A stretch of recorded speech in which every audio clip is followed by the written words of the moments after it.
Sean todos bienvenidos, muy buenos días.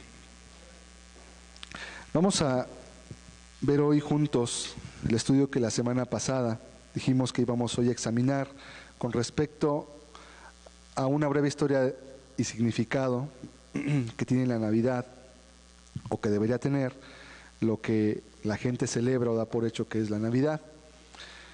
El estudio tiene dos objetivos: conocer la historia, en primer lugar, de dónde proviene la festividad que celebramos el 25 de diciembre y que comúnmente llamamos Navidad. Y en segundo lugar, entender qué debería significar el nacimiento de Cristo para cada uno de nosotros. Lo que realmente debe significar, qué realmente tiene que ver el que Jesús haya nacido. Hoy es ese día, es 25 de diciembre, y mucha gente celebra a su manera el nacimiento de Cristo. Pero hay mucho más detrás de todo ello, hay muchas más cosas de lo que normalmente la gente conoce, y es que recuerde que estamos en un país de tradiciones muy arraigadas y en su mayoría irracionales. Es decir, tradiciones que las personas realizan, que las personas viven, pero que usualmente no saben para qué son, para qué sirven, de dónde provienen, ni tampoco cuál era la finalidad que tenían cuando éstas fueron formadas o fueron observadas. Entonces yo quiero, a través de este estudio, poder dar un poquito de luz con respecto a este tema. Número uno, para que usted pueda estar también con una conciencia instruida que le pueda ayudar a entender las cosas que suceden a nuestro alrededor. Pues como ya hemos hablado, el ambiente y todo lo que acontece es sumamente tentador y también es a veces opresivo para algunos que quieren buscar a Dios y que se encuentran siendo quizás no obligados, pero sí fuertemente presionados para hacer y participar de ciertas cosas que cuando llegas a la palabra de Dios empiezas a pensar y a preguntarte el porqué de esas cosas, para qué sirven, de qué manera me pueden ayudar o qué puedo hacer con ellas, etcétera. Darle un sentido a todas las cosas. Dios nos ayuda a dar sentido a nuestra vida en primer lugar, pero también a todas las cosas que hacemos y que realizamos. Y eso hace que la vida del hombre pueda tener un rumbo claro y fijo hacia dónde seguir, en lugar de seguir únicamente la corriente de lo que las demás personas hacen, dicen y viven únicamente por una costumbre que han heredado de quién sabe dónde. Vamos a orar, vamos a pedirle a Dios que nos ayude y que sea su palabra, como siempre, la que nos pueda instruir acerca de este tema. Señor y Dios, muchas gracias en este día, porque la vida es el don más precioso, Señor, que tenemos mientras estamos en esta tierra. Enséñanos en este día, Jesús, y permite que podamos entender los orígenes, el significado, pero también, Señor, el grande mensaje que tú sí trajiste a la tierra al venir a nacer de una manera sencilla entre los pobres, Señor, y sobre todo después de haber vivido y enseñándonos todas las cosas que hemos aquí hablado durante mucho tiempo y que nos han edificado, bendecido y que nos han hecho dar un sentido real a nuestras vidas y a nuestra manera de pensar. Háblanos hoy, Señor, te ruego, instrúyenos y permítenos ver las cosas como tú las ves. En el nombre de Jesús te lo pido. Amén.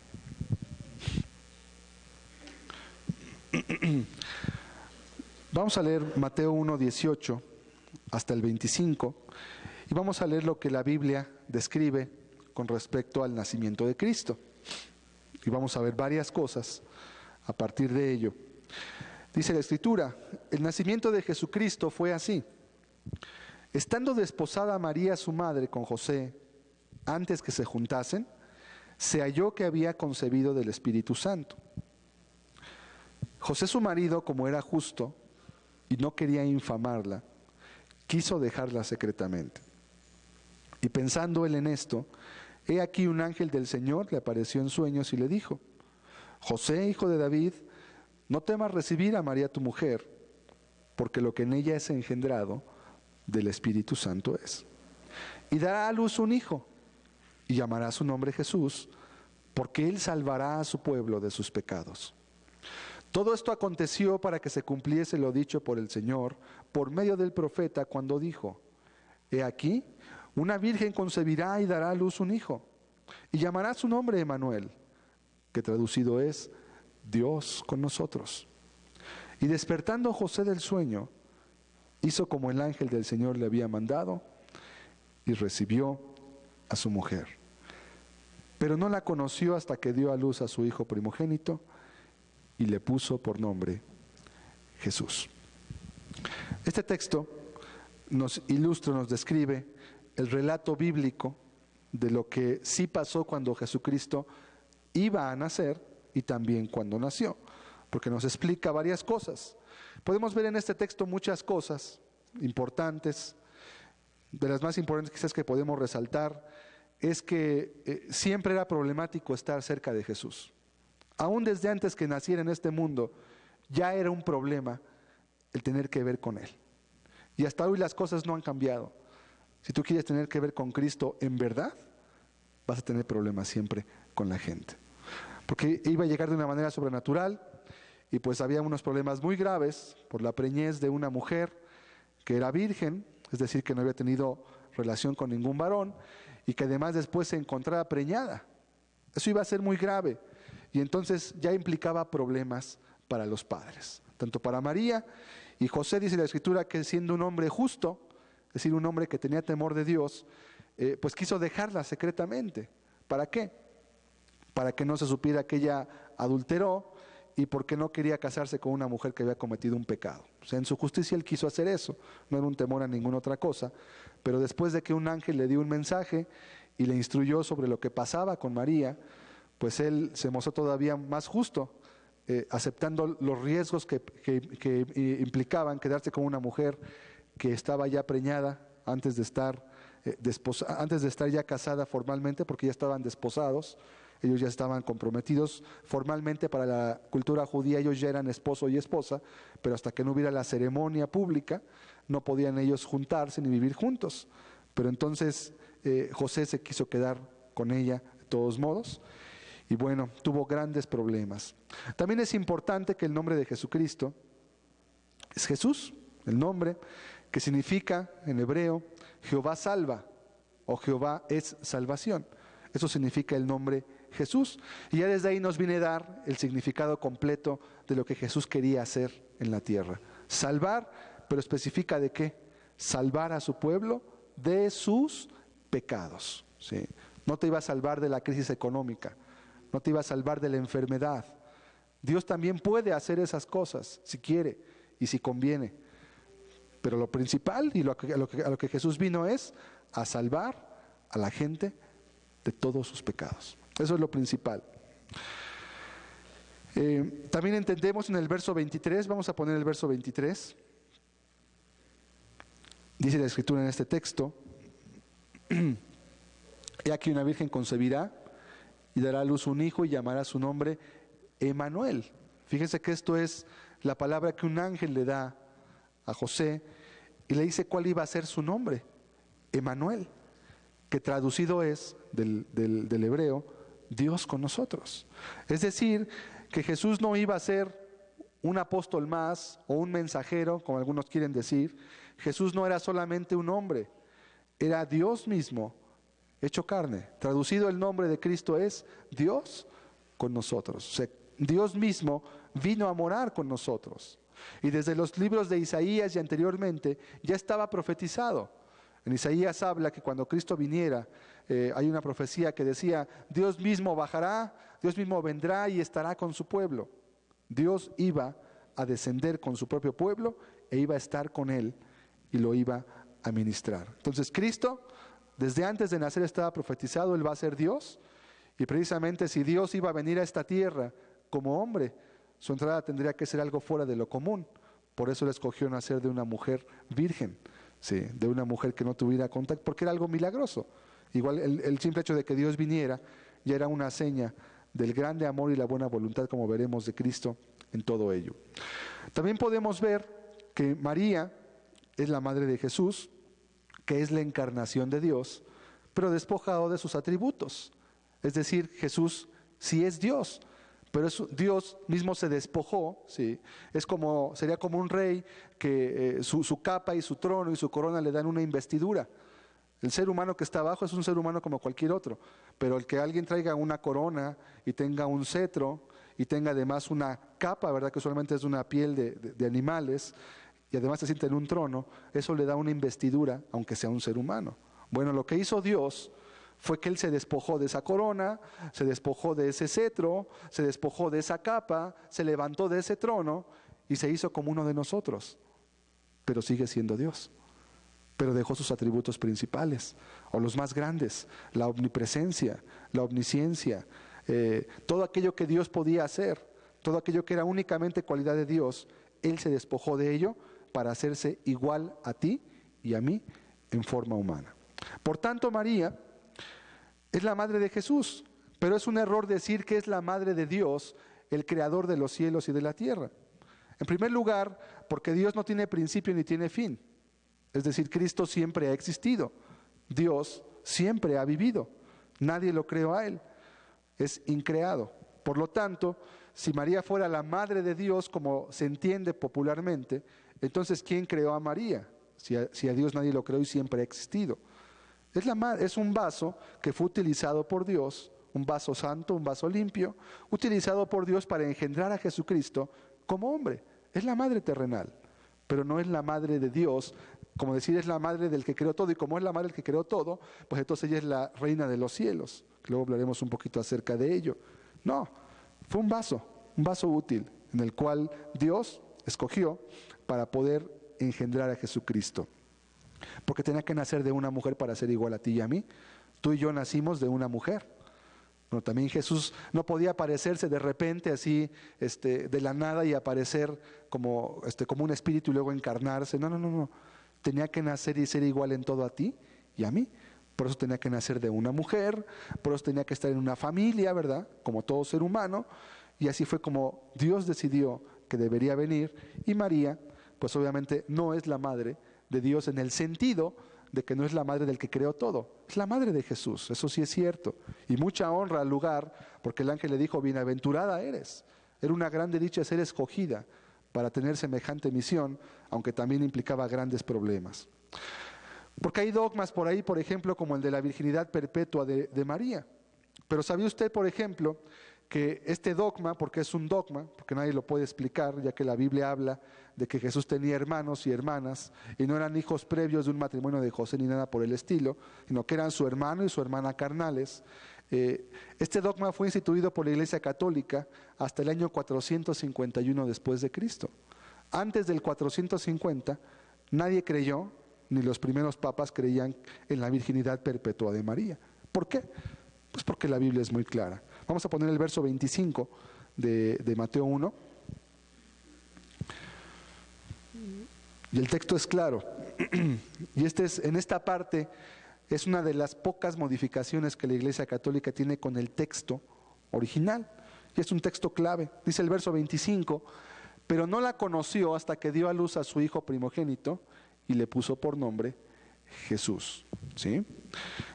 Conocer es un verbo hebreo, y también se utiliza en el Nuevo Testamento, que quiere decir que no tuvo intimidad. ¿Sí? No la conoció íntimamente.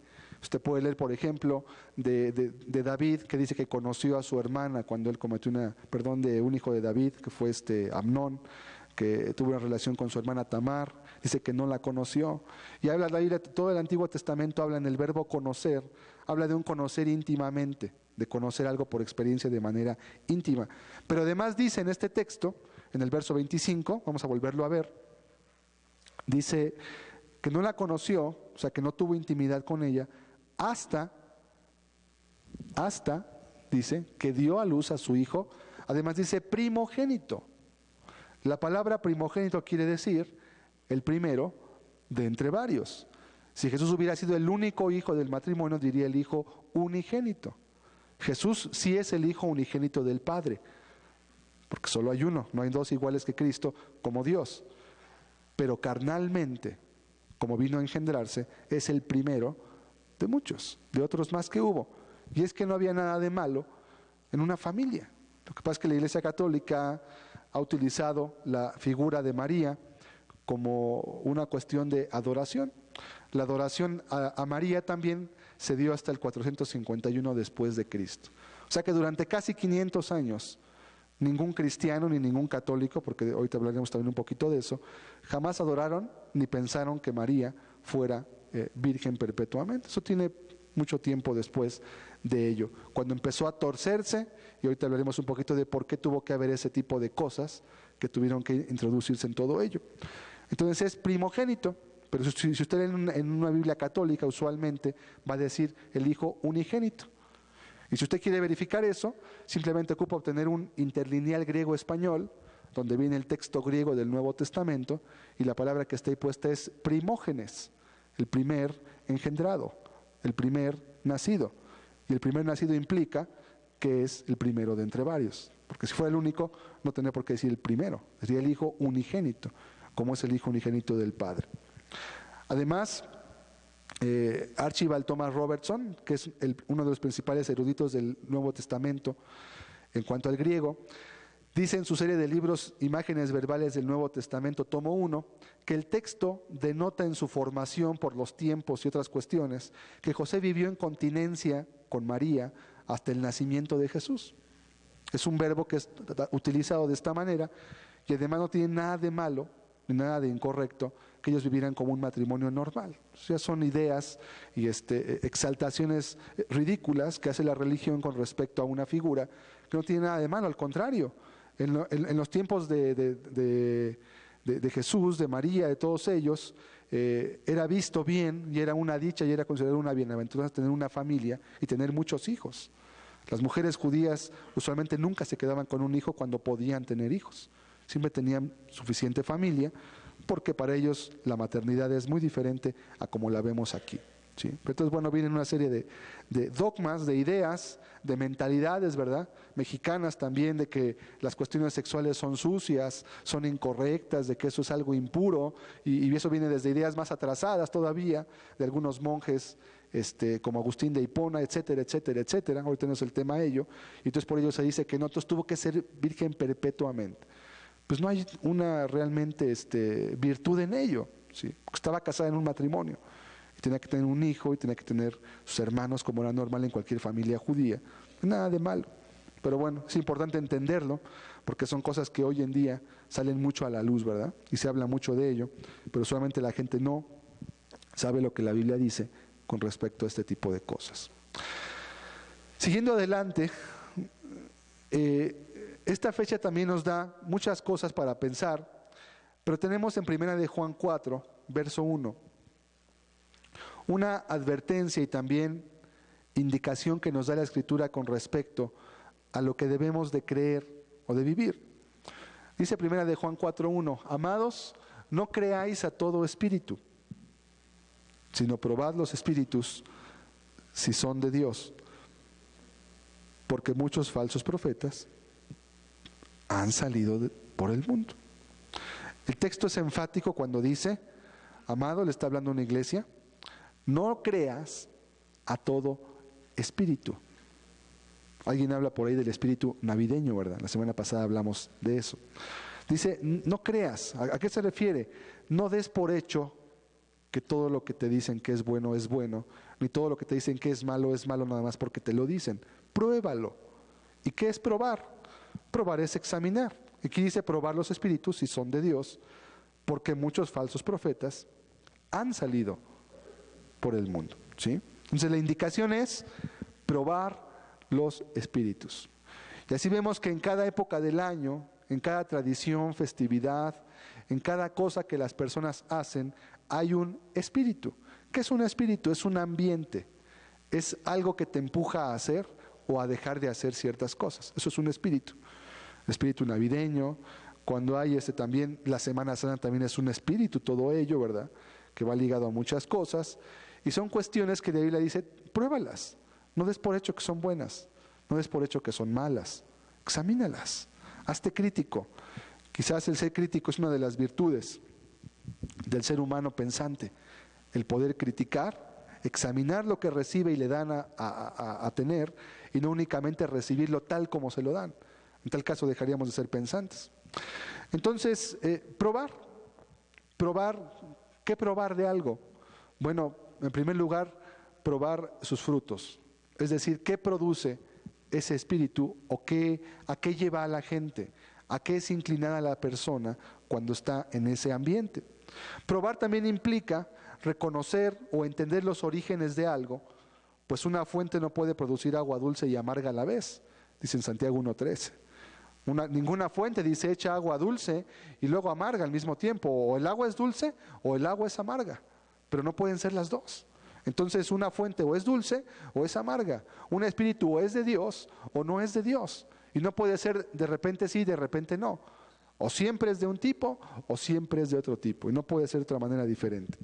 Quiero recordar algunos de los frutos, de las evidencias del espíritu navideño y entender un poquito del por qué hablábamos que no podía ser de Dios. Quiero recordar que en las fechas decembrinas, específicamente en las fiestas, es decir, después del 12 de diciembre, porque ahí comienzan todas las fiestas hasta el final de año, en primer lugar se aumenta la cantidad de delitos, robos, asesinatos. La inseguridad es muy grande a pesar de que la policía tiene operativos para supuestamente salvaguardar a la población. Crece el número de accidentes, heridos y muertos a pesar de las campañas de prevención. Las congestiones alcohólicas y alimenticias están a la orden del día durante estas fechas decembrinas, cuando gente se enferma gravemente y muchos de ellos llegan a morir cuando consumen gran cantidad de alimentos con gran cantidad de alcohol y bebidas. Prolifera el consumismo, todo el mundo tiene que comprar y el que no tiene dinero o trabajo pues se deprime, se entristece porque sabe que no puede ser feliz, entre comillas, y entonces tendrá buen pretexto para emborracharse o robarle a otros lo que han trabajado.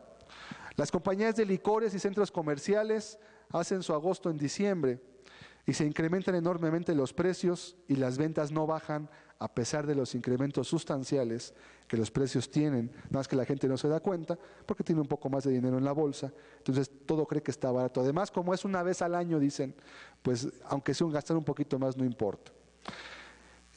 Muchas familias están angustiadas por lo que van a comer, por lo que van a preparar. Los comerciantes se angustian por lo que tienen que vender y no saben si van a vender. Las compañías también se estresan por todo lo que van a pedir y no saben si van a poder sacar. Por eso después de las fechas de diciembre hay gran cantidad de materias para vender que están rematadas a precios que son la quinta parte de lo que valían, porque ya pasó la fecha y ya nadie va a querer comprar esas cosas. Un consumismo tremendo. Hay un gran desperdicio de comida, un buen pretexto para la gula y la glotonería propias de esta fecha, y que además no son nuevas, como veremos, esto es desde hace muchos siglos que era común en estas fiestas. Se incrementa el número de suicidios, las depresiones y recuerdos tristes, el saber que tengo que ser feliz, pero que no tengo ningún motivo para ser feliz, acentúa gravemente la depresión en mucha gente que de por sí ya está viviendo vidas bastante difíciles y complicadas, y después les llega la supuesta Navidad donde hay que ser feliz, y bueno, la gente se deprime, y es la fecha en la cual los suicidios aumentan en una proporción de 3-1 en comparación con el resto del año, tomando en cuenta cualquier mes del resto del año. La envidia de otros, que aparentemente se ven felices, mucha gente se frustra, mucha gente se siente como que pues está mal, porque no está disfrutando la Navidad. También se hacen promesas y resoluciones de fin de año que nunca piensan cumplirse, ni aún el mismo día en que se hicieron. Aumentan las fiestas, pleitos, borracheras, robos. Hay buen pretexto para relaciones sexuales ilícitas, bajo el pretexto de que todo es amor, fornicaciones o adulterio, y se incrementa la violación a mujeres y a niños también durante este periodo. Todo el ambiente está rodeado de una aparente paz, felicidad, cordialidad y buenos deseos, pero los frutos son evidentes y por tanto podemos concluir que el espíritu navideño, con lo que trae en general en la sociedad, no es de Dios. Porque Dios, la Biblia dice que nos guía a otra cosa. Vamos a ver el Salmo 143, verso 10. Enséñame a hacer tu voluntad, habla David, porque tú eres mi Dios. Tu buen espíritu me guíe a tierra de rectitud. ¿A dónde guía el Espíritu de Dios a alguien? A la rectitud, a una vida libre de pecados, de vicios, a una vida mesurada, a una vida con dominio propio, a una vida que en verdad puede ser útil a su prójimo y a Dios también. ¿De dónde viene entonces la fecha del 25 de diciembre como el nacimiento de Cristo? Porque si Jesús hubiera nacido el 25 de diciembre, bueno, yo creo que Dios algo haría, algo pasaría para que Dios mostrara a la humanidad que tenían que recordar el nacimiento de su Hijo Jesús, y alguna cosa debería de pasar. Bien, vayamos por partes. Los primeros cristianos nunca celebraron cosa semejante a la Navidad o al nacimiento de cualquier persona cristiana de su tiempo. El libro de los Hechos no hace referencia alguna a ningún hecho que tenga que ver con la Navidad, ni los evangelios tampoco.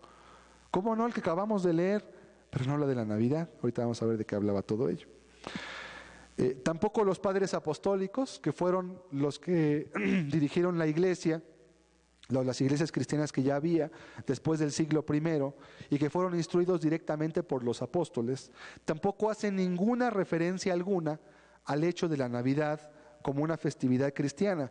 Pero sí existen referencias de los padres apostólicos, como Tertuliano, como Orígenes y algunos más, con referencia a una fiesta pagana que se celebraba el 25 de diciembre, pero nunca hablaban de Navidad. Hablaban y condenaban, por cierto, e instaban a los cristianos a que tuvieran cuidado, porque era una fiesta nacional en todo el Imperio Romano.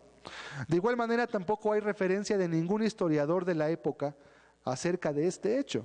Flavio Josefo, Plinio, Eusebio de Cesarea, que son de los más connotados historiadores después del tiempo de Cristo en cuanto a la vida de la iglesia, no hablan nada que tenga que ver con celebrar el nacimiento de Cristo de ninguna forma, ni siquiera por sospecha. No hay un solo trazo, ningún hecho que nos pueda insinuar alguna festividad que tenga que ver con lo que hoy conocemos como la Navidad. Entonces, ¿de dónde viene la idea de que el 25 de diciembre nació Jesucristo y que por tanto debemos de tomar la Navidad? Antes quisiera solamente una breve meditación para que nos pueda indicar con mucha facilidad que Jesús no pudo haber nacido en la fecha que se nos dice. Cristo murió, ¿en qué fecha? Cristo murió en la víspera de la Pascua. La Pascua se celebra en la primavera. En el mes de abril se celebraba la Pascua, de Abib se llamaba en el mes judío, aproximadamente en la segunda semana, que tenía que ver con el día de reposo, no era un día específico, según el día de reposo que cayera. Jesús murió en esa fecha. Si usted, y la Biblia habla también que el tiempo que Jesús vivió en su ministerio fueron 3,5 años. 3 años y medio son el tiempo desde que Jesús comenzó su ministerio hasta que Jesús murió. Y todos los judíos, para comenzar cualquier ministerio en el servicio de Dios, tenían que tener 30 años para poder ejercer, ¿sí? Nadie que tuviera menos de 30 años, que era considerada la edad de una madurez espiritual, mental también como judíos, nadie antes de esa edad podía servir en la casa de Dios, ni podía tomar responsabilidades. Tomamos el hecho de que Jesús a los 30 años comenzó su ministerio y 3 años y medio después muere, y esto fue en el mes aproximadamente de marzo, abril, no hay una idea clara en cuanto a ello. Y recorremos hacia atrás 3 meses y medio, pues recórrele 3 años atrás y luego 6 meses antes de marzo, ¿qué mes nos da? Nos da aproximadamente septiembre, más o menos el mes en que Jesús nació. Simplemente sacando los datos de lo que la Biblia enseña, nada más por ello. Otoño, pongámoslo así, no invierno. Además, en Israel los inviernos son temporada de lluvias e intenso frío. Recuerde que en Israel, en todo Palestina, el clima es desértico, y en el clima desértico en invierno es sumamente crudo. En los inviernos en los desiertos puede hacer fríos que pueden hacer hasta heladas y puede entrar hasta hielo y a veces hasta puede nevar. Es muy común. Entonces la Biblia habla de que los pastores estaban pues cuidando a sus ovejas de noche, lo cual sería imposible que fuera en invierno. Los pastores todavía hasta el día de hoy, los poquitos que hay, regresan sus ovejas a los rediles a principios del mes de octubre, porque después del mes de octubre comienza la temporada de lluvias, cuando ya no se puede llevar a las ovejas lejos a pastorear, porque ya no están a cubierto. Entonces, antes de octubre tuvo que haber nacido Cristo, porque no es fecha de pastores después de octubre. Esta festividad, como tal, comienza a observarse hasta el siglo V de manera oficial. Hasta 400 años después de que Jesús naciera, se observa de manera oficial la fecha de la Navidad o de la Natividad, como se le conoce. Pero para esas fechas les recuerdo que lo que había no era una iglesia cristiana, sino que estaba la Iglesia Católica Romana, que es una fusión, un sincretismo entre religiones paganas y el cristianismo auténtico, bíblico. Entonces, los cristianos nunca observaron jamás esa fecha y por supuesto nunca tuvieron ninguna relación con festejar el nacimiento de alguna persona. Porque en el énfasis no es cuando nace alguien, el énfasis es lo que hace en su vida y lo que produce en su vida. Los nacimientos no tienen que ver una connotación importante. Pero el 25 de diciembre, sí, muchas culturas paganas celebraban el nacimiento de sus dioses. Y esto viene desde Egipto y viene desde atrás. Si usted lee en Génesis, que es el libro de los orígenes, puede leer cómo comenzaron las primeras religiones, cuando habla de Nimrod y habla de ciertas personas más que tuvieron en su inicio ese haber. Y bueno, en Egipto celebraban el nacimiento de los dioses Osiris y Horus. Los griegos hablaban acerca de Adonis, los babilonios hablaban acerca de Tamuz y de Mitra, Baco y Hércules eran de la tradición romana, y todos tenían la fecha del solsticio de invierno como la fecha en que sus dioses nacían. Y de esta fiesta sí hablaban los padres apostólicos, pero no como que la celebraban los cristianos, sino hablaban de ella para reprender a aquellos que estaban diciendo que eran cristianos y que empezaban o tenían tentación de involucrarse en esas fiestas por lo que producían. Para Adonis, por ejemplo, Adonis, que era un dios, era varón, se celebraba con árboles de pino que representaban el calor del nuevo nacimiento del sol. El solsticio de invierno es la fecha en la cual el sol está más cerca de la tierra. Entonces, los astrólogos antiguos creían que esa fecha el sol renacía otra vez, que moría y volvía a renacer, lo cual también habla de una idea de la reencarnación.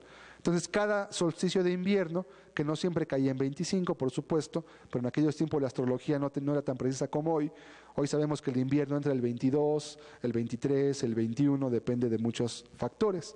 Pero ellos siempre el 25, y eso sí está perfectamente documentado, creían que ese día nacía el sol. Entonces, algunos, los árboles de pino, con forma de flama o con forma de lumbre, representaban el nuevo nacimiento del sol, y por eso también las esferas representaban al sol, que se ponían, no eran esferas pues, pero ponían de otra manera, y ese era el significado que tenía. En Babilonia el cumpleaños de Tamuz, que es un ídolo que adoraban algún tiempo los judíos, cuando fueron su tiempo de idolatría, lo celebraban con grandes fiestas, celebraciones y borracheras también. Cuando este festival de invierno llega a Roma, porque la religión antigua, las religiones misterio, como se les conoce, no han evolucionado, siempre continúan con la misma forma de ser, solo cambian los ritos. En Roma era conocida como la Saturnalia, y en esta fiesta las leyes eran puestas de lado por decreto imperial, es decir, en la Saturnalia lo que era delito en otros días ya no era delito, ahora todos tenían libertad para hacer todo tipo de cosas, y eran puestas de lado las leyes para entregarse a todo tipo de impudicia y de licenciosidad durante esos días. Tertuliano, uno de los padres de la Iglesia, registra la costumbre de intercambiar regalos en esta fecha, cuando aún no existía, por supuesto, la observancia de la Navidad en ninguna cosa que tuviera que ver como cristianismo, y sí habla de ello, y hablaba de cómo los paganos intercambiaban regalos en alusión a sus dioses. Posteriormente la Iglesia Católica buscó puntos en común con ambas fiestas para cristianizarla, y bueno, entonces dijeron que los regalos eran porque a Jesús también le trajeron regalos. Pues sí, nada más que Jesús no intercambió regalos con nadie, a él se los trajeron nada más. Y además es una costumbre oriental, porque en Oriente todavía hasta el día de hoy no se acostumbra a entrar a la presencia de reyes y grandes personajes con las manos vacías.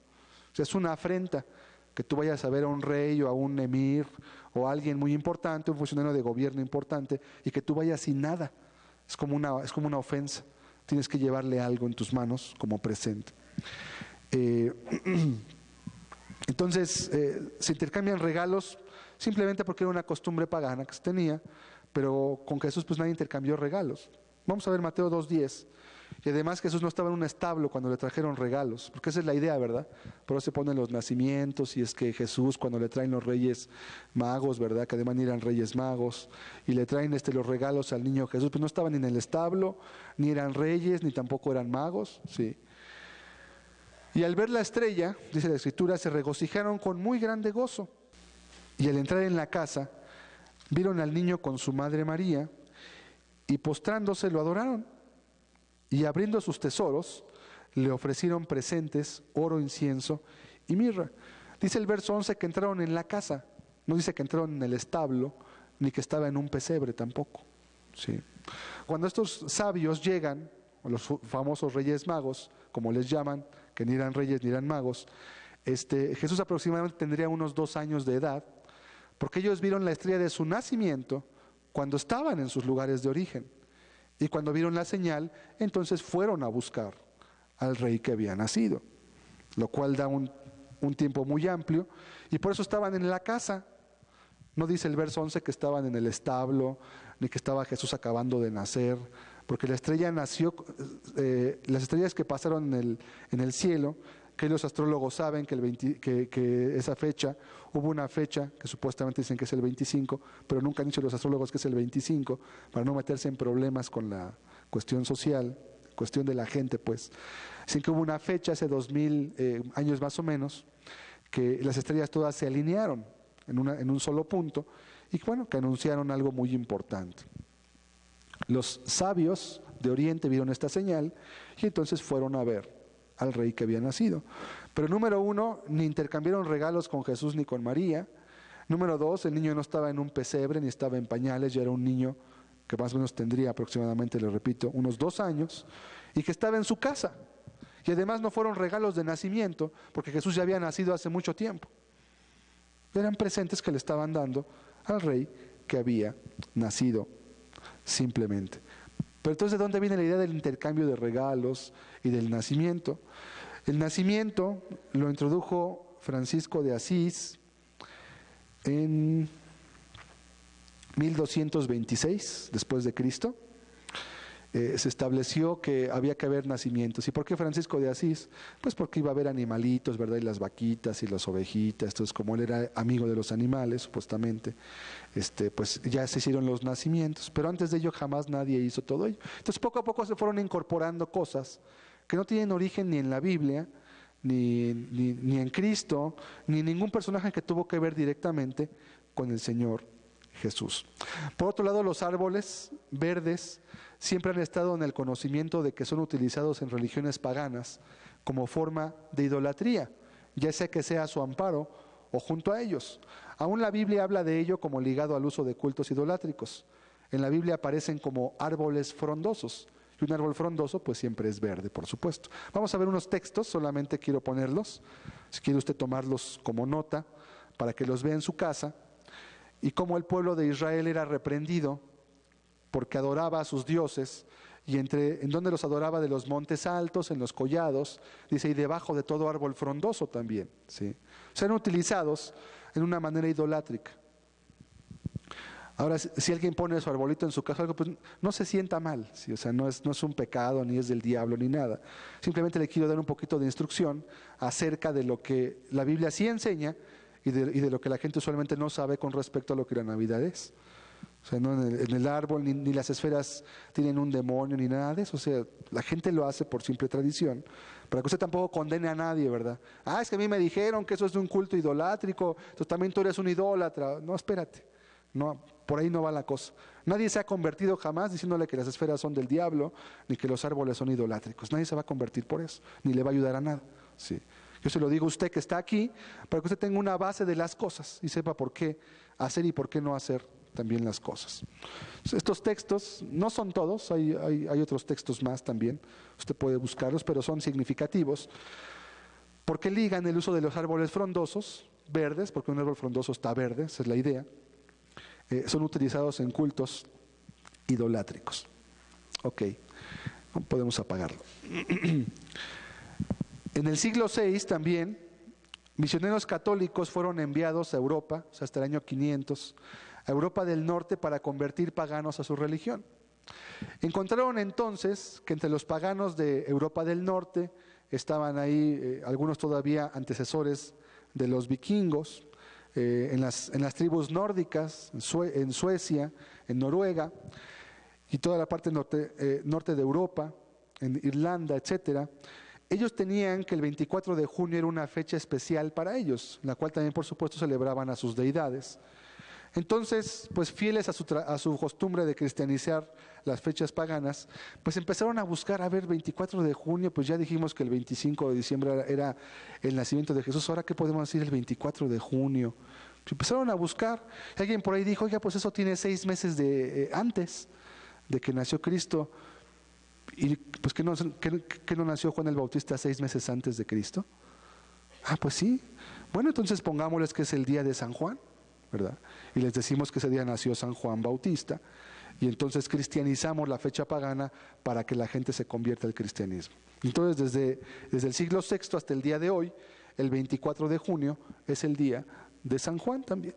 Y bueno, y así como esa, usted puede rastrear el origen de casi todas las fiestas que se celebran, que no son más que tradiciones paganas, disfrazadas o barnizadas de cristianismo hasta el día de hoy. Las técnicas no cambian, lo mismo hicieron para introducir la adoración a la Virgen entre los indígenas de la Nueva España, cuando del México recién conquistado, cuando llegaron los españoles y que buscaban que adoraran a la Virgen de Guadalupe. Ya no era María, quién sabe quién le cambió el nombre, pero pues la Virgen se llamaba María, no Guadalupe, ¿verdad? Y entonces para que adoraran a la Virgen, pues utilizaron un lugar donde los indígenas adoraban a su diosa madre, porque es una religión que viene por todo lado, porque hubo un diluvio, y antes del diluvio todos tenían la misma religión, entonces vino el diluvio, y los pueblos que llegaron con Noé, pues trajeron esas costumbres universales, ¿verdad? Una evidencia más del diluvio. Todas las culturas tienen la idea de la diosa madre, aunque estén en diferentes continentes. Entonces, pues usaron el lugar en que adoraban los indígenas a su diosa, que se llamaba Tonantzin, y bueno, era la villa, por cierto. Curiosa casualidad, ¿verdad? Cuando estaba hoy la villa. Y bueno, pues ahí pusieron el altar a la Virgen de Guadalupe. Pues vengan aquí a adorar. Pues no más que los indígenas iban a adorar a Tonantzin, no iban a adorar a la Virgen de Guadalupe. Y ya hasta ahí se quedó.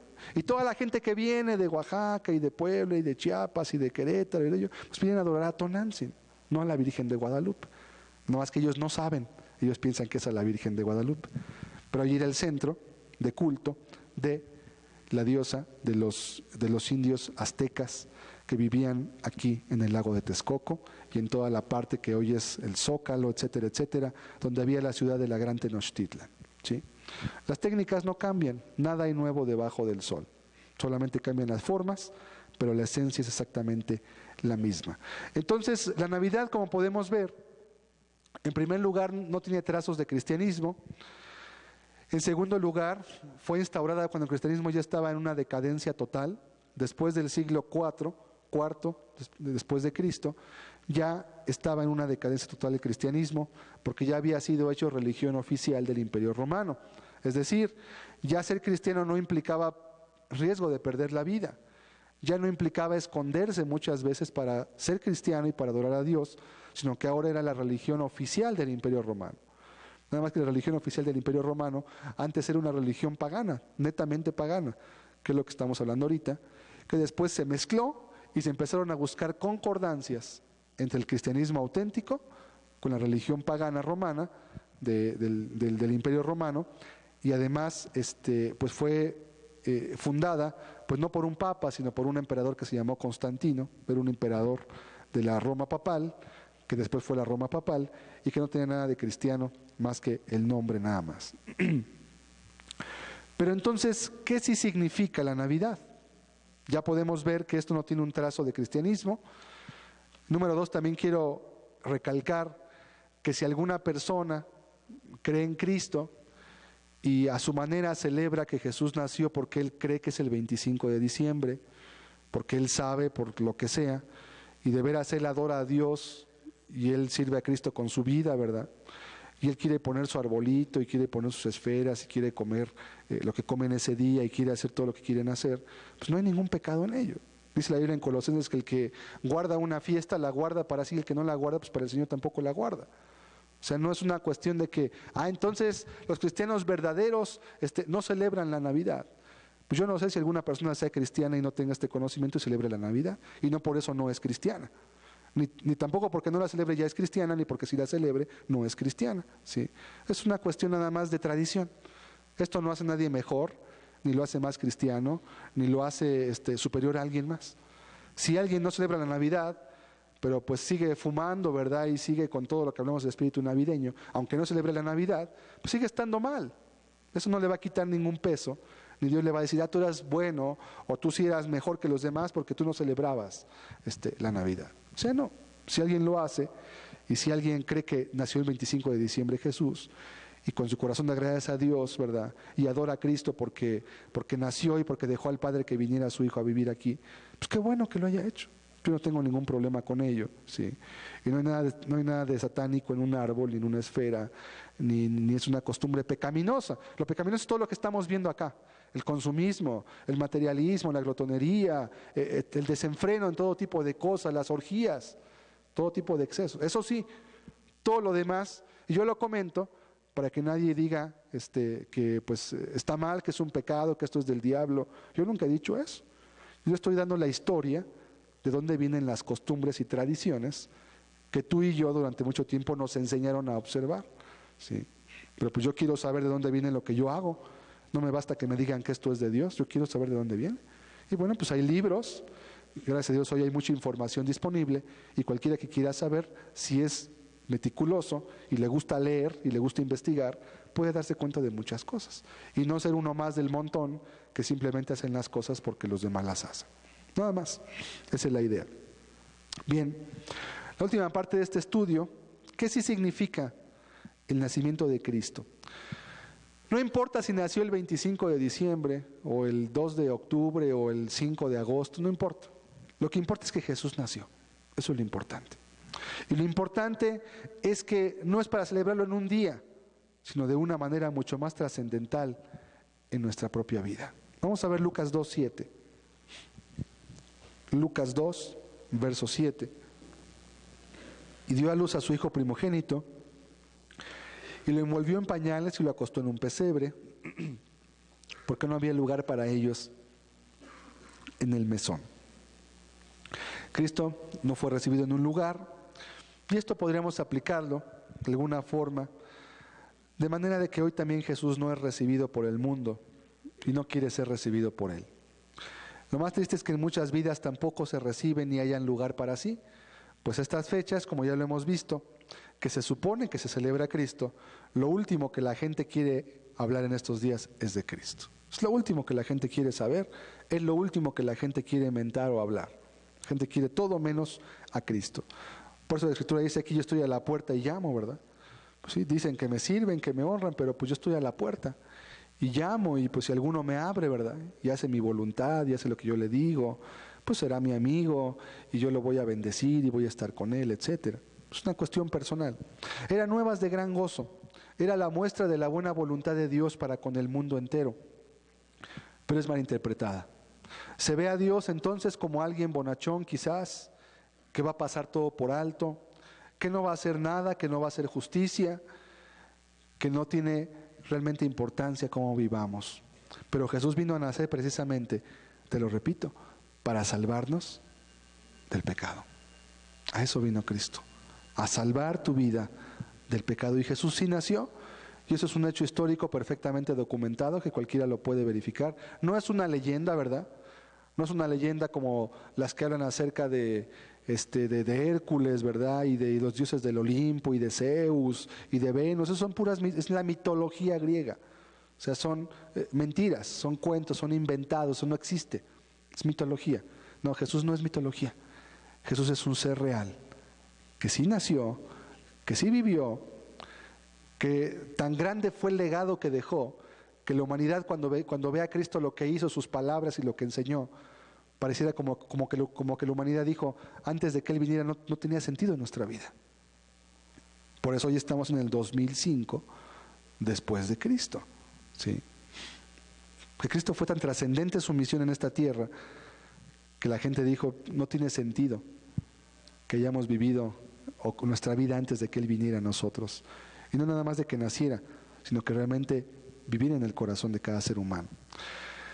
La verdad es que Cristo traía una oportunidad de una vida nueva y la trae todavía para cada uno de nosotros. Vamos a ver Lucas 1:67. Esta es una profecía muy hermosa de Zacarías, el padre de Juan el Bautista. Y él profetizó diciendo, y Zacarías su padre fue lleno del Espíritu Santo y profetizó diciendo, bendito el Señor Dios de Israel, que ha visitado y redimido a su pueblo, y nos levantó un poderoso Salvador en la casa de David su siervo. Luego dice, conceder que, verso 74, que librados de nuestros enemigos, sin temor le serviríamos en santidad y en justicia delante de Él todos nuestros días. ¿Qué venía a hacer Cristo? ¿Cuál era su misión? Aquí lo dice, bendito el Señor Dios de Israel, que ha visitado, dice, y redimido a su pueblo. Esa era la función, ese era el deseo de Cristo. Y nos levantó un poderoso Salvador en la casa de David su siervo. ¿Y para qué lo levantó? Dice, para que librados, versos 74 de Lucas 1, librados de nuestros enemigos, sin temor, le serviríamos. ¿Cómo le serviríamos? En santidad y en justicia delante de Él. ¿Cuánto tiempo? El 25 de diciembre. Menos hoy. Todos nuestros días. ¿Qué hizo Cristo? Vino a traer la oportunidad de una vida nueva para todos nosotros. Para que tú puedas servir a Dios librado de tus enemigos. ¿Cuáles son tus enemigos? ¿No son tus pasiones, tus concupiscencias, los pecados que quizás aún estás luchando con ellos tal vez? Son tus enemigos. Son los que no te dejan servir a Dios. Son los que no te permiten acercarte a Cristo como debieras. Si tú obedeces las palabras de este poderoso Salvador que nació, y no importa si nació hoy o si nació hace 6 meses o 2 meses, ¿verdad? Y si fue la fecha, no importa. Lo que sí importa es la misión de Cristo que Él vino a cumplir para todos nosotros, para que le pueda servir en santidad y en justicia. Cristo venía a darnos la oportunidad de servir al Padre en santidad, sin temor, cosa que las leyes de los judíos no habían podido hacer, y además esto sería para siempre. Y para siempre implica ahora y por la eternidad. Para siempre implica que jamás tendría que volverse al yugo anterior. Por eso dice, Él salvará a su pueblo de sus pecados. Distinto a las religiones, porque es mejor y más excelente. Opuesto a la vida carnal de los hombres, por supuesto. Dando esperanza de eternidad junto a Dios, para que esta vida que a veces tiene muchos sinsabores, no sea tan amarga de cruzar cuando sabes a dónde vas. Con una vida de gozo, paz y servicio, de utilidad y de amor, donde puedes amar y servir a tu prójimo con libertad, donde puedes servir a tu prójimo de manera que no tienes que estar cuidando tu vida, porque alguien más cuida de tu vida. De manera tal que puedes tener gozo y paz, porque sabes que estás haciendo lo que es correcto y no lo que los demás hacen solamente. No lo que los demás piden, sino lo que Dios quiere que hagas. Pero ¿sabes? Para que este Salvador pudiera hacer estas cosas, hubo que pagar un grande precio. No fue nada más nacer. Nacer nada más era el comienzo de una grande obra que Él tenía que realizar. Ese niño nació para hacer la muestra y el pago de tan grandes promesas, porque ese pequeño niño un día fue crucificado. No acabó en el nacimiento, era solamente el comienzo. Su espalda fue lacerada y descarnada. Ese pequeño rostro del cual su madre veía fue abofeteado y desfigurado a golpes después. Esa cabecita infantil sería coronada como un rey mártir que pagaba por los suyos, con grandes y duras espinas que traspasaban su cuero y aún llegaban a sus huesos. Esas pequeñas manitas que tomaban a su madre, un día fueron traspasadas y horadadas por gruesos clavos, en pago por los favores recibidos de Él hacia todos los judíos que lo vieron. Esos pequeños pies de este niño, después serían clavados en una cruz, inmerecida, pues ningún pecado había cometido.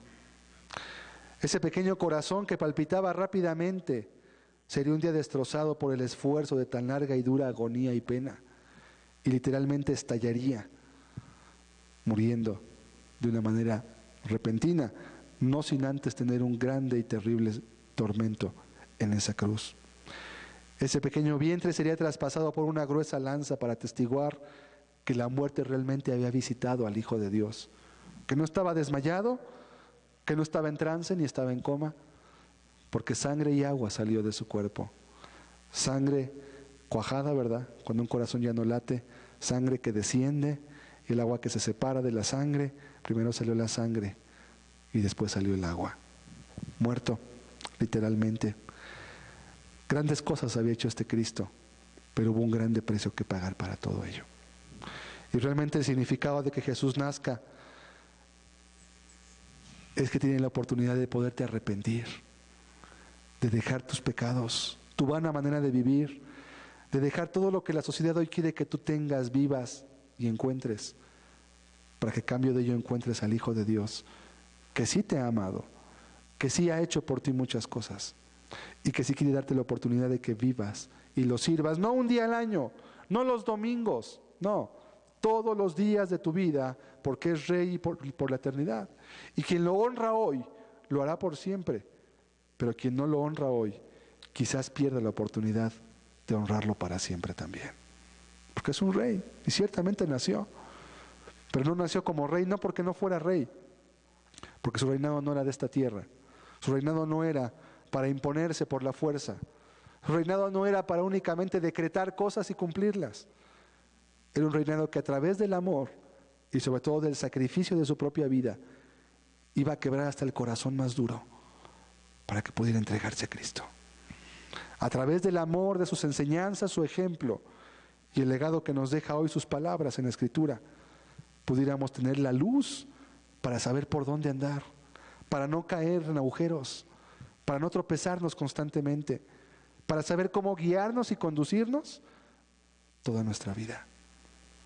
Pero el precio fue muy alto, fue mucho, muy alto, y Jesús lo pagó. ¿Sabes? Si quieres recibir regalos, Jesús dio su vida por ti como regalo.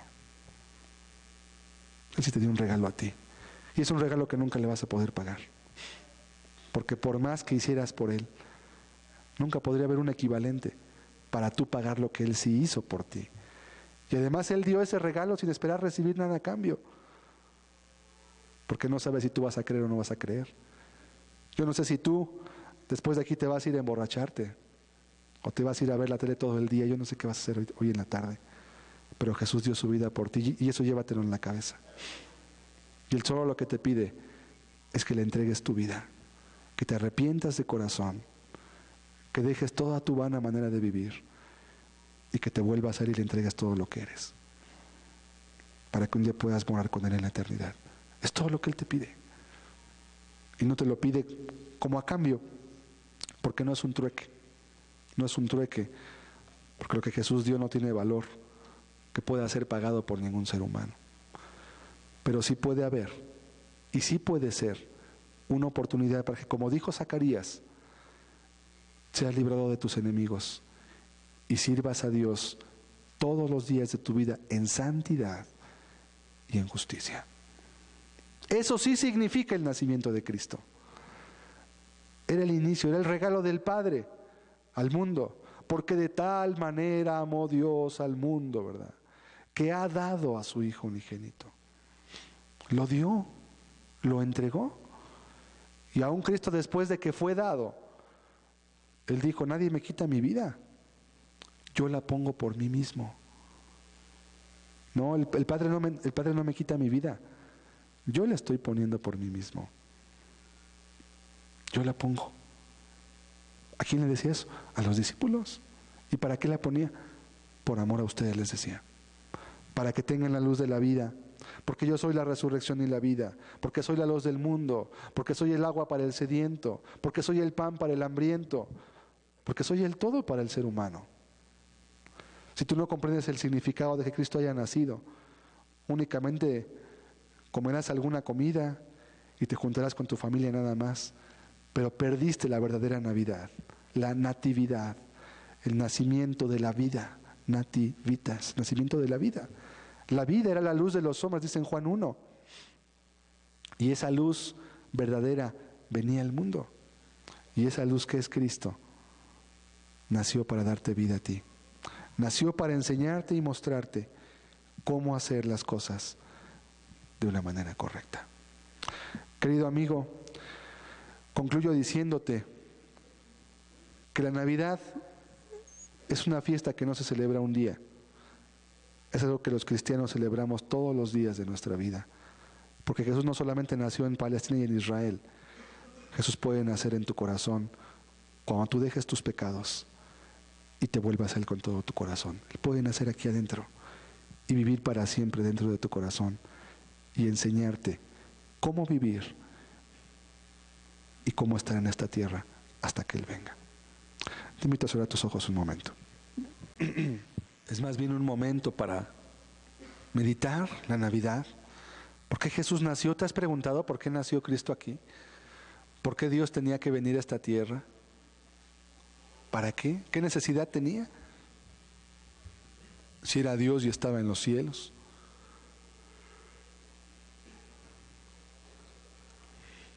¿Para qué? No había sentido en ello, pero lo hizo para poder tener una identificación contigo. Por eso padeció hambre, padeció sed, por eso padeció todo lo que cualquier ser humano padece. Quiere identificarse contigo. Es un regalo que hoy nadie quiere recibir muchas veces. La gente prefiere comprar alguna cosa, comer, estrenar alguna ropa, algún artefacto, algún aparato. Y el regalo que Dios ha dado al mundo permanece en la oscuridad. Empolvado, porque muy pocos desean tomar un libro como la Biblia para saber qué dice con respecto a ello Dios. Ojalá que en tu caso no sea así y puedas comprender que realmente el Hijo de Dios sí ha nacido. El Hijo de Dios quiere encarnarse y hacerse real en tu vida, no en forma de fiestas, porque las fiestas son pasajeras. Al rato se acaban, hay que volver a la rutina de cada día. ¿Se acabó? No, Jesús quiere vivir constantemente en tu corazón, en tu alma, hacerse real en tu vida, hacerse real en tu familia, hacerse real en todo su esplendor.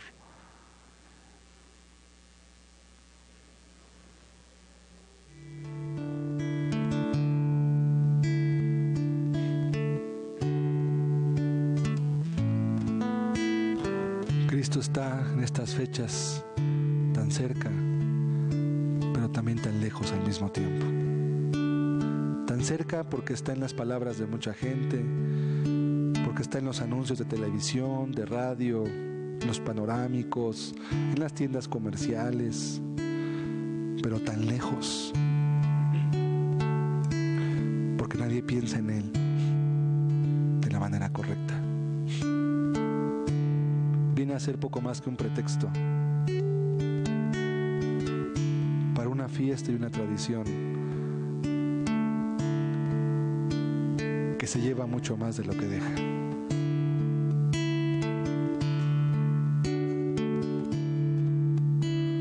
Tan cerca de ti, tan cerca de ti, que hasta le puedes tocar.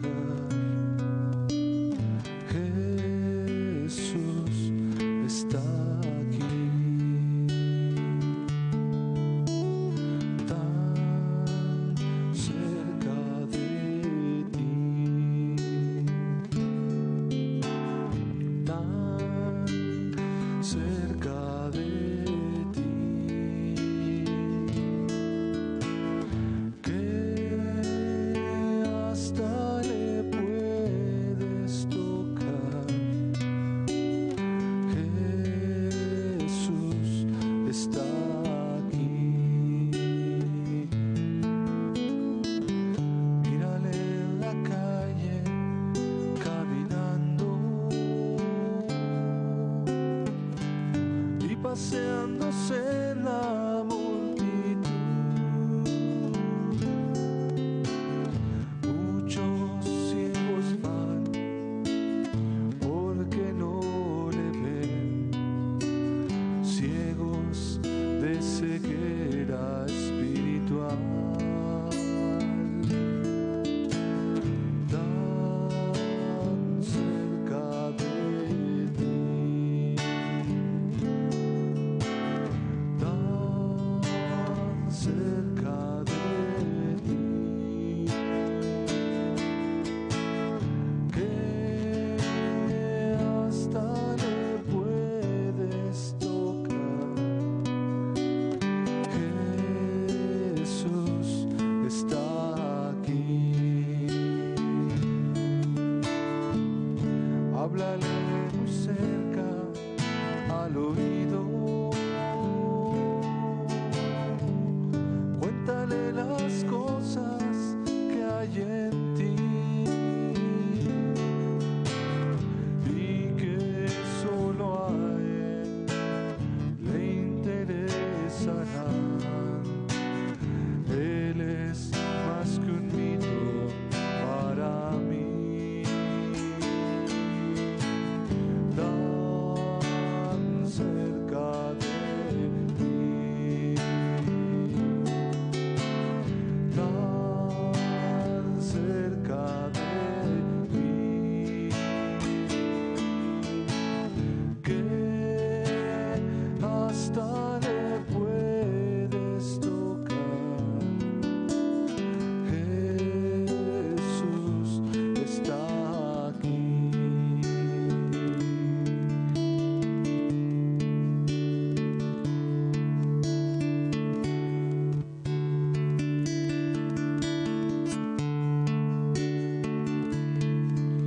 Escuchaste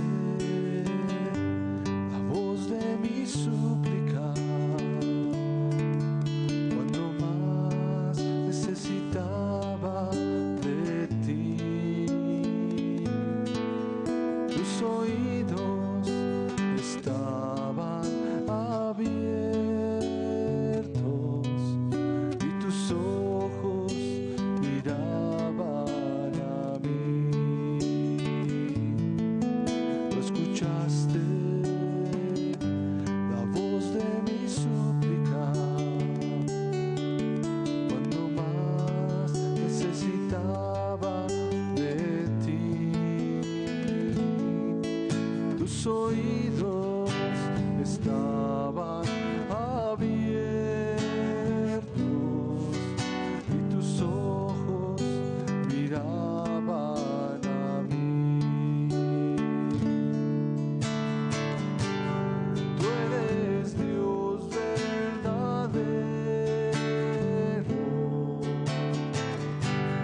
eres fiel y veraz, confortaste mi alma, mi consuelo y mi paz en mi vida. Camino tranquilo, pues yo sé que tú cuidas de mí. Cada día observo tu mano y tu tierno cuidado por mí. Tú eres Dios verdadero,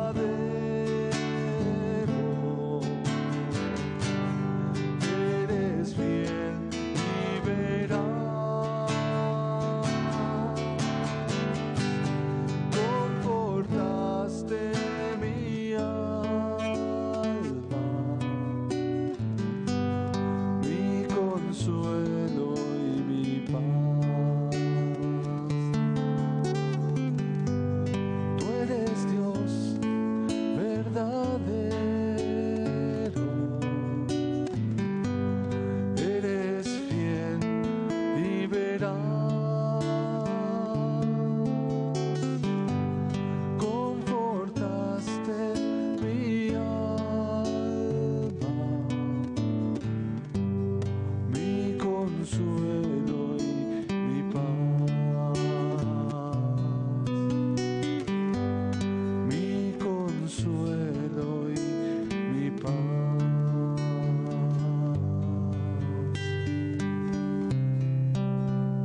Jesús tiene regalos mucho más preciosos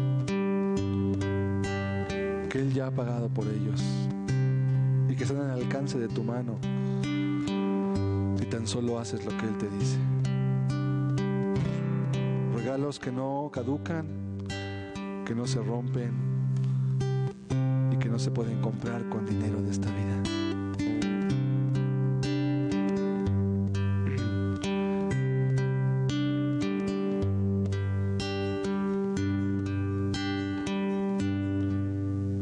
Jesús, eres mi Dios, mi sol, mi sombra, mi luz y mi esperanza, mi fortaleza.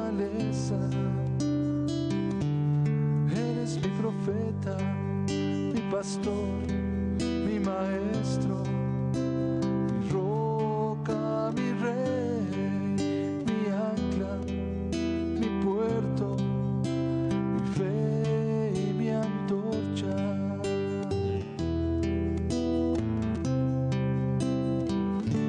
Eres mi pan, mi sal, mi vino, mi amigo, mi camino, mi Padre eterno. Eres mi paz, mi guía, mi dueño, mi Señor y mi tesoro, mi meta, mi aliento, mi alfa y mi omega, mi anhelo, mi fuerza.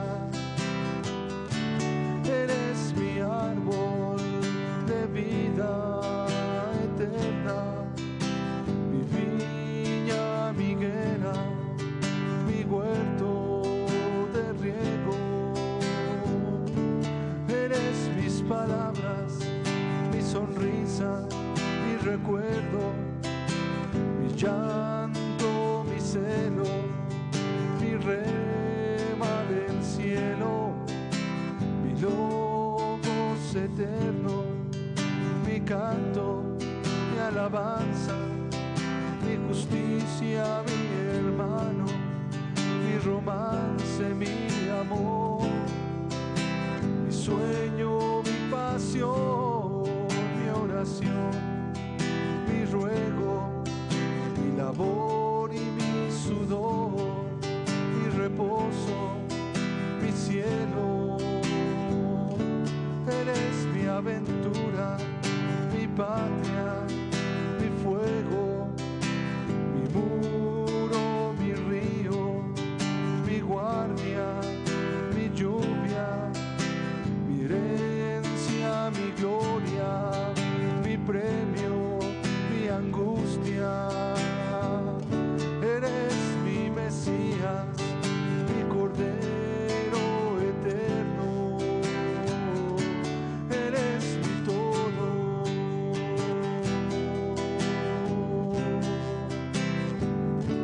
Eres mi todo.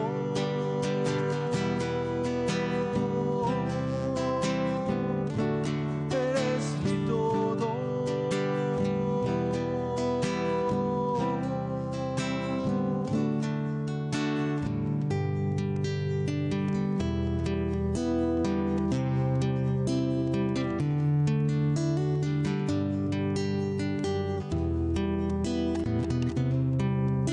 Cristo es mucho más que una fiesta, que una cena, que un regalo, que una fecha. Cristo es el todo. Y el que está en Él está completo en su vida. Y el que en Él no está, nunca estará completo de ninguna forma.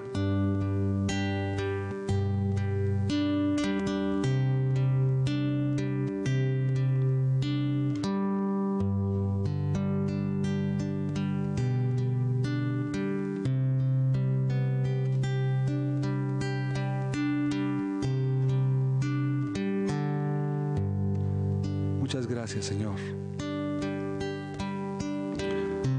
porque Dios, tú nos has dado un gran regalo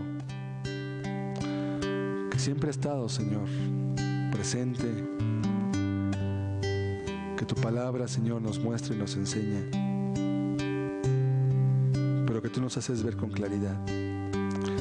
Gracias, Dios, y muchas gracias, Señor Jesucristo, porque en verdad naciste, Señor, y naciste para librarnos precisamente de las cosas que en estos días más usualmente se hacen, Señor.